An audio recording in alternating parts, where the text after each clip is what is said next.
You probably don't even understand Japanese either." The mocking laughter rang out as every eye fell on the young waitress. But just seconds later, when the billionaire in her golden threaded kimono spoke in Japanese, and the entire hall bowed its head in confusion, the girl lifted her gaze and replied fluently. Silence swept the room. A glass crashed to the floor, and the billionaire smiled. At last, someone understands. The hall was stunned. No one expected the waitress they had mocked to be the one who would turn the tide of a billion-dollar deal. Olivia stood frozen for a moment, her hands gripping the wine bottle so tightly her knuckles paled. The banquet hall sparkled under massive chandeliers, crystal glinting like stars, but all she could feel was the sting of every stare. She was 24, her dark hair pulled back in a neat bun, her black and white waitress uniform pressed but plain. No makeup touched her face, no jewelry hung from her wrists or neck. She was beautiful in a quiet way, the kind that didn't demand attention, but held it if you looked close. Born into one of the wealthiest families in the country she'd been raised with, iron discipline taught to move with restraint, to let her actions speak louder than her name. But tonight, that choice made her a target. She wasn't here to shine, she was here to work to blend in to help. Instead, she was a punching bag for people who thought wealth was something you wore. The night hadn't started like this. Olivia had arrived early, her apron tied tight, her shoes polished but scuffed at the edges. She had moved through the five-star hotel's banquet hall, pouring wine, clearing plates, her steps quiet and deliberate. She didn't expect warmth. People at these events rarely saw the staff. But she wasn't ready for the betrayal that cut deeper than any insult. Her cousin Emily was there, draped in a shimmering blue gown, her laughter loud as she chatted with a group of investors. Emily knew Olivia's story, knew the family name, the legacy that stretched back generations. They'd grown up together, shared secrets in the sprawling gardens of their family's estate. But as Olivia passed by with a tray of champagne flutes, Emily didn't just ignore her. She leaned forward, her voice sharp and carrying, and said, "Careful, everyone. She might trip and ruin your night." The table burst into laughter, heads turning. Olivia's chest tightened, her breath catching. Emily met her eyes for a split second, then turned away, sipping her drink like nothing happened. That moment burned a wound no one else could see. As Olivia moved away from Emily's table, her tray balanced carefully, a woman in a silver gown. Her lips painted a bold red caught her arm. She was the kind of person who thrived on attention, her voice loud enough to draw a small crowd. "Oh, sweetheart, you're trying so hard," she said, her tone mockingly sweet, like she was talking to a child. "But this isn't your world. Why don't you stick to something simpler?" The people around her smirked, one man adjusting his tie, as if to distance himself from the scene while still enjoying it. Olivia paused, her arm still in the woman's grip, and gently pulled free, her movements slow and deliberate. She didn't speak, but her eyes flicked up, meeting the woman's gaze for a moment, steady, unyielding. The woman's smile faltered just for a second before she laughed it off, turning to her friends. "See, no manners either," she said, her voice carrying. Olivia adjusted her tray, her fingers brushing the edge, and kept moving, the weight of their laughter pressing against her back. "Hey, if this story's hitting you where it hurts, take a second to grab your phone, give this video a like, and drop a comment below. Maybe share a time you felt betrayed, judged, or pushed aside. Hit that subscribe button too, so we can keep telling stories that feel real, stories that remind us we're not alone. All right, let's get back to Olivia. The humiliation piled on after Emily's jab. Olivia moved to a nearby table, refilling glasses for a group of men in tailored suits, their cufflinks flashing under the lights. One of them, a stocky guy with slicked back hair and a smirk that screamed old money, leaned back in his chair. "Careful not to spill it, girl," he said, his voice loud enough to draw eyes. "This bottle costs more than your monthly salary." His buddies chuckled, one slapping the table like it was the funniest thing he'd heard all night. Olivia's hand stayed steady on the bottle, pouring slow and precise, her face a mask of calm. The guy wasn't done. "What's your name anyway? You look like you wandered in from the wrong side of town." The laughter spread sharp and cruel. Olivia set the bottle down, her fingers brushing the label, and said nothing. Her silence wasn't surrender, it was strength coiled tight. Across the table, a woman in a red dress, her earrings dangling like tiny chandeliers, joined in. She was the kind of person who smiled, while cutting you down, her voice all honey and venom. "Oh, honey, you don't belong at an international gathering like this," she said, her tone dripping with fake pity. "This is for people who actually matter." The words hit like a slap, and the table laughed again, louder, bolder. Olivia's jaw tightened, but she kept moving, clearing an empty glass, her hands steady. She didn't look at the woman. She didn't need to. The room was turning into a battlefield, every glance a dart, every whisper a blade. But Olivia had been taught to stand tall no matter the storm. So she did. A few tables away, a man in a velvet blazer, his hair perfectly gelled, leaned toward his date, his voice carrying deliberately. "Look at her shoes," he said, pointing at Olivia's scuffed flats. "Bet she bought them at a discount store." His date, a woman with a pearl clutch and a laugh like breaking glass, giggled loudly. "Probably her only pair," she added, her eyes gleaming with malice. The comment drew snickers from nearby guests, heads turning to stare at Olivia's feet. She paused mid-step, her tray wobbling slightly, but she caught it before anything spilled. She bent down as if to adjust her shoe, her fingers lingering on the worn leather. Then she stood, her posture perfect and moved on, her face unreadable. The man in the velvet blazer shrugged, but his smirk wavered when Olivia's eyes passed over him, calm and unflinching, like she'd seen right through his bravado. The air shifted when the billionaire entered. Ms. Takahashi swept into the hall like a queen, her silk kimono shimmering with gold thread, every step radiating power. She was around 40, her face sharp and unreadable, her presence silencing the chatter. In the world of global finance, she was a legend, a woman who could topple markets with a nod. The room adjusted itself. People sat straighter, voices dropped, eyes followed her. She took her seat at the head table, her assistant trailing with a leather binder. Olivia watched from the corner of her eye, refilling water glasses nearby. She had heard of Ms. Takahashi, read about her in her family's boardroom discussions. A force, untouchable. And now, here she was, raising a glass to the room, her gaze sweeping over the crowd. Ms. Takahashi spoke, her voice clear and deliberate, every word in Japanese. "Who among you is competent enough to sign this deal with me?" The question hung in the air, sharp as a blade. The hall froze. Forks clinked against plates. A few people coughed, shifting uncomfortably. Nobody answered. The businessmen, so loud moments ago, stared at their napkins or whispered to each other. What did she say? One muttered, his face flushing. Another shrugged, his tie suddenly too tight. Olivia stood by the wall, her tray empty now, watching the room unravel. Nobody understood. Not the guy with the cufflinks, not the woman in the red dress, not even Emily, who was fidgeting with her bracelet, avoiding Ms. Takahashi's gaze. The silence stretched heavy and awkward. Then the stocky guy with the slicked back hair turned to Olivia, his smirk back in place. He was the kind of man who needed to feel big, especially when he was cornered. "What are you standing there for?" He snapped, his voice carrying across the tables. "Surely even you don't understand." The table laughed, a nervous edge to it now. A younger guy with a buzz cut and a tech bro swagger leaned forward. "If this waitress understands Japanese, I'll kneel right here," he said, banging his fist on the table for emphasis. The room roared, the sound swallowing Olivia whole. She didn't move, but her fingers curled slightly at her sides, her nails pressing into her palms. As the laughter echoed, a woman in an emerald green dress, her nails manicured to perfection, leaned across her table, her voice cutting through the noise. "Why is she even here?" she asked, her tone loud and theatrical, as if addressing the entire room. "She's clearly out of her depth. Look at her standing there like a lost puppy." The room chuckled, some clapping as if it were a performance. Olivia's hand paused on the edge of a table, her fingers brushing a folded napkin. She straightened it, her movements slow and precise, as if the napkin were the only thing that mattered. The woman in the green dress raised an eyebrow, expecting a reaction, but Olivia just turned away. Her steps measured her silence louder than the jeers. The room's laughter faltered, slightly unsure now, as her calm began to unsettle them. Then she spoke. Olivia lifted her head, her eyes blazing, and answered Ms. Takahashi in Japanese, her voice steady and clear. "You just asked who is capable of signing this deal. I can translate if you'd like." The room went dead silent. A glass slipped from someone's hand, shattering on the hardwood floor, the sound echoing like a gunshot. Ms. Takahashi's eyes lit up, a small smile tugging at her lips. "At last someone understands," she said, her voice warm but firm. The businessmen froze, their mouths half open.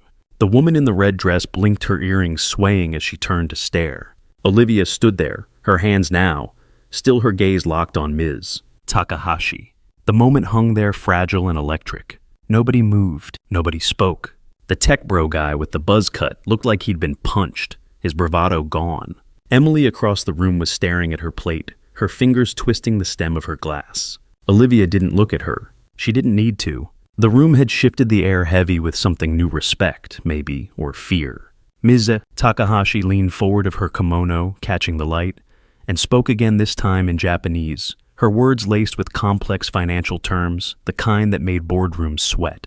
The hall looked around helpless, their confidence crumbling like dry sand. Olivia didn't hesitate. She translated her voice sharp and precise, every term perfect. She didn't stumble, didn't pause. The words flowed like she'd been born to them, each one landing like a stone in still water. Ms. Takahashi nodded, her eyes sparkling. Perfect, she said, her voice carrying a weight that silenced the room. The man with the cufflinks looked away, his face pale. The woman with the blonde hair sank back in her chair, her smile gone. The room felt colder now, the laughter replaced by a heavy, uncomfortable quiet. Olivia stood there, her uniform plain, her posture steady, her presence louder than any shout. But the mockery didn't stop. Not yet. The stocky guy with the slicked back hair found his voice, his tone sharp with desperation. Impossible. He shouted, his face red. She memorized a few lines at best. The woman in the red dress chimed in, her voice high and brittle. She got lucky, nothing more. A few others joined in their laughter, forced now clinging to their arrogance like a lifeline. Don't let a waitress embarrass the entire room, one said, his voice shaking. Olivia's fists clenched, but she didn't move. She didn't need to. Her silence was enough, her eyes steady, her calm a wall they couldn't break. Halfway through the night, as Olivia cleared a plate from a nearby table, a man in a charcoal suit, his glasses perched low on his nose, leaned back and whispered loudly to his neighbor, "Bet, she's just parroting what someone told her to say." His neighbor, a woman with a sleek bob and a diamond brooch, laughed sharply, her voice carrying. "Imagine a waitress thinking she's part of this deal," she said, her eyes flicking to Olivia with disdain. Olivia's hand paused on the plate, her fingers brushing the rim, but she didn't look up. Instead, she stacked another plate, her movements deliberate, as if each action were a statement.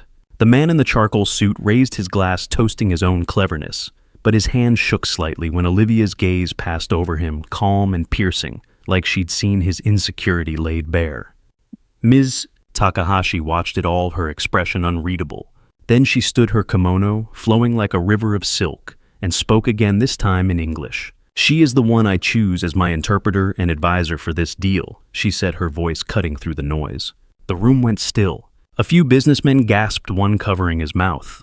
The tech bro guy sank into his chair, his face ashen. Emily's glass trembled in her hand, her eyes wide. Olivia didn't react. She just nodded a small, controlled movement and stepped closer to Mrs. Takahashi's table, her tray set aside. The chaos erupted again, but it was weaker now, desperate. A man in a pinstripe suit, his hair graying, his ego bruised, pushed forward. "Even if she's skilled, she's still just a waitress. Worth nothing." He spat, his voice cracking. Another woman, her pearls gleaming, screamed, "This is absurd." The shout spread, a last-ditch effort to hold on to their pride. Olivia stood there, her hands folded, now her gaze steady. She didn't flinch. She didn't answer. She just let their words crash against her like waves against a cliff. As the room buzzed with dissent, a young man in a flashy gold watch, his hair dyed, an unnatural blonde, stood up his chair, scraping loudly against the floor. "This is a joke, right?" he said, his voice booming, trying to rally the crowd. "She's probably some intern who got lucky with a phrasebook." He laughed, expecting the room to join him, but the response was scattered, uneasy. Olivia's eyes flicked to him for a moment, her expression unchanged, but she tilted her head slightly, as if studying him. Then she turned back to Ms. Takahashi, handing her a pen that had rolled off the table, her movement so smooth it felt like a rebuke. The young man's laugh died in his throat, his confidence crumbling as the room's attention shifted back to Olivia's quiet authority.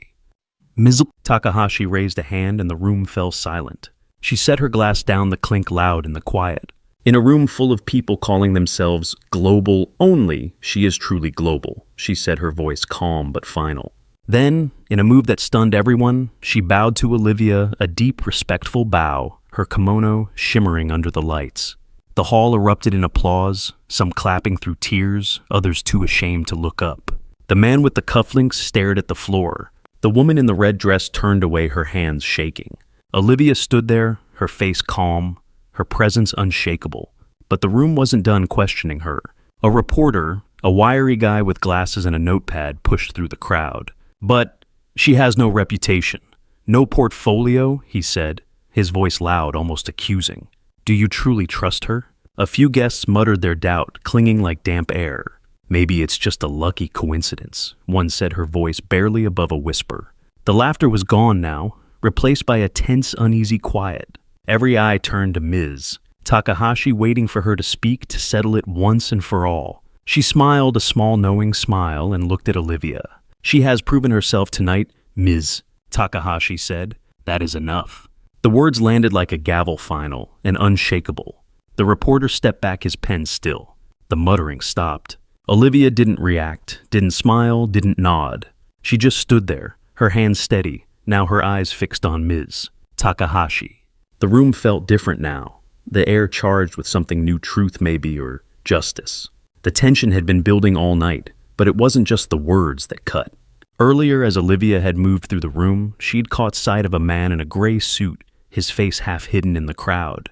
He looked like someone she'd known years ago, a tutor who had taught her Japanese in the quiet of her family's library. She'd been 14, sitting cross-legged on the floor, repeating phrases until her tongue ached. He'd been patient, his voice soft, his hands gesturing as he explained the rhythm of the language. Seeing him now, or someone like him, made her pause, her tray dipping slightly. She shook it off, refocusing, but the memory lingered, a reminder of who she was beneath the uniform. The room didn't know that side of her. They saw the apron, the plain shoes, the lack of polish. They didn't know about the summers she'd spent in Tokyo, her father's business trips, where she'd sat in on meetings listening to deals being struck in languages she'd learned to love. They didn't know about the nights she'd stayed up studying financial reports, her mother's voice in her ear. "Power isn't loud, Olivia. It's steady." Those lessons had shaped her, kept her grounded. But tonight they made her invisible to a room that only valued what sparkled. Just before Ms. Takahashi's bow, a woman in a black sequined gown, her voice low but venomous, leaned toward her companion and said, "She's probably just trying to impress someone." The companion, a man with a goatee and a smug grin, nodded. "Bet she's hoping for a tip," he said, loud enough for Olivia to hear as she passed. Olivia's step faltered for a moment, her hand brushing against her apron pocket where a small notebook rested, her father's gift, embossed with her initials. She didn't open it, didn't need to. She just kept moving, her face calm, but her fingers lingered on the pocket, grounding her. The woman in the sequined gown smirked, but her companion's grin faded when Olivia's steady gaze swept over them, quiet but piercing like a blade hidden in silk. The mockery had started small, but it grew like a fire. A woman with a diamond choker, her voice nasal and sharp, had whispered to her friend as Olivia passed, "Who let her in here? She looks like she's from a thrift store." The friend snickered, her wine glass tilting. Olivia's hand paused on a pitcher of water, her fingers tightening, but she kept pouring. Another man, his tie loose, his face flushed from too much bourbon, called out, "Hey, sweetheart, you ever been out of New York? Or is this your big adventure?" The table laughed, their voices blending into a cruel hum. Olivia set the pitcher down, her movements slow, her eyes steady. She didn't answer. She didn't need to. The night wore on, and the jabs kept coming. A young woman, her makeup flawless, her dress hugging her like a second skin, leaned toward her date and said, "She's probably dreaming of being one of us." Her date smirked, his eyes raking over Olivia's uniform. "Keep dreaming, kid," he said, loud enough for the nearby tables to hear. The laughter spread, a ripple that felt like it would never stop. Olivia's face didn't change, but her hand brushed the edge of her apron, a small grounding gesture. She kept moving, kept working her silence a shield. The final shift came when Daniel walked in. Olivia's husband was tall, his suit understated but perfect, his presence quiet but undeniable. He didn't need to speak his name, carried weight in rooms like this in circles. These people only dreamed of touching.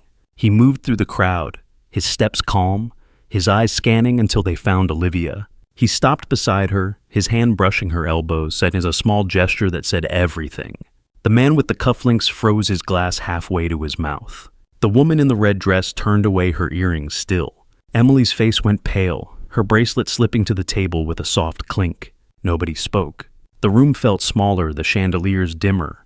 Daniel's presence was a quiet storm, shifting the air. The tech bro guy coughed, his swagger gone. The reporter scribbled something, then stopped, his pen hovering. Ms. Takahashi glanced at Daniel, a small nod passing between them. Olivia didn't look at him, didn't need to. She adjusted her stance, her shoulders relaxing, her hand brushing the edge of her apron. The deal was done, the paper signed, but the real change was in the room. Olivia wasn't just a waitress anymore. As Daniel stood by her side, a hush fell over the room, but one last voice broke through. A man in a navy blazer, his face flushed with indignation, stood up, his chair tipping slightly. "This can't be serious," he said, his voice trembling with disbelief. "You're telling me this server is going to represent $1 billion deal?" He gestured wildly at Olivia, his watch glinting under the lights. The room murmured, a few heads nodding in agreement. Olivia didn't flinch. She reached for a stray napkin on the table, folding it with precision, her hands steady, as if the man's words were nothing more than background noise. Mrs. Takahashi raised an eyebrow, her gaze shifting to the man, and he sat down abruptly, his bluster fading under her stare. Olivia's calm, her quiet competence was dismantling their world, one small action at a time. The consequences came swiftly. The man with the cufflinks got a call the next morning. His firm dropped him, his name erased from their roster. The woman in the red dress woke to a viral post, her cruel words quoted online, her reputation shredded. The tech bro guy lost his startup's biggest investor, his pitch deck suddenly not compelling. Emily faced her own fallout. Her family, Olivia's family, cut her from the next board meeting. No explanation needed. The woman in the silver gown found her latest charity gala sponsorship, pulled her name quietly removed from the guest list. The man in the navy blazer saw his company's stock dip after a leaked video of his outburst spread online. No drama, no shouting. Just reality, catching up quiet and inevitable. Olivia didn't stay to watch it unfold. She left the hall that night, her apron folded, her steps steady. She didn't turn back for apologies, didn't linger for the gasps. She walked into the New York night, the city lights reflecting off wet pavement, Daniel a step behind. She didn't gloat. She didn't need to. Her silence carried more weight than their words ever could. She'd stood her ground not with anger but with grace, and that was enough. The headlines hit the next day. Waitress translated the billionaire's Japanese, and $1 billion deal changed direction in seconds. The story spread, shared across platforms, quoted in boardrooms. People talked about Olivia, about the girl who had turned a room upside down without raising her voice. But she didn't read the articles, didn't check the comments. She was already moving on, her life quiet again, her dignity intact. Years ago, Olivia had sat in her family's library, her father's voice steady as he taught her about restraint. "Never let them see you sweat," he'd said, his hands folded on the oak table. She'd been 16, her hair in a messy bun, her sneakers scuffed. She'd listened, nodding as he spoke about power, about carrying it without flaunting it. That lesson stuck. It carried her through that night, through the laughter, through the betrayal. It carried her now as she walked away from the chaos, her head high. The city was alive around her, taxis honking, lights flashing. She paused at a corner, her eyes catching a street vendor selling flowers, their colors bright against the gray. She bought a single daisy, tucking it into her bag, a small gesture to herself. The world didn't know her story. Not really, but it didn't need to. She knew who she was, and that was enough. For everyone watching, for everyone who's ever been looked down on, judged or silenced, this one's for you. You stood tall when they tried to make you small. You held your ground when they laughed. You weren't wrong. You weren't alone. Your strength carried you just like hers did. And it always will. Where are you watching from? Leave a comment below and hit follow to walk with me through heartbreak, betrayal, and finally healing.